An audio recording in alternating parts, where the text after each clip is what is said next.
মোমেনের কখনো জীবনে ছুটি নাই মৃত্যুর আগে। মোমেনের জীবনে কখনো ছুটি নাই, রেস্ট আছে কিন্তু ছুটি নাই, মানে বেকার নষ্ট করার সময় তার হাতে নাই, নট অ্যালাউড। হাসান বসরি রহমতুল্লাহ আলাইহি বলেন, আমি আমাদের সালফে সালেহিনকে দেখেছি, তিনি হলেন তাবেঈ। আর সালফে সালেহিন বলতে কাকে বুঝিয়েছেন? সাহাবায়ে কেরাম। যে আমি সাহাবায়ে কেরামকে কি দেখেছি জানো?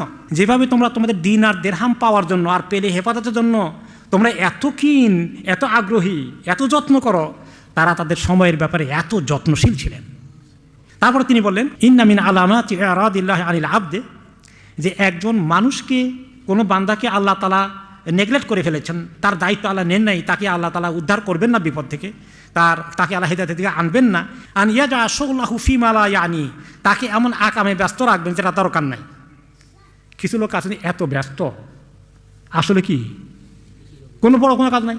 খুযলানা মিনাল্লাহি আযজা ওয়া জাল, আল্লাহ তাআলা তাকে ছেড়ে দিয়েছেন, আল্লাহ তাকে মানে ইগনোর করে ফেলেছেন, তার দায়িত্ব নেন নাই, এটা তার প্রমাণ যে আকামে ব্যস্ত আছে।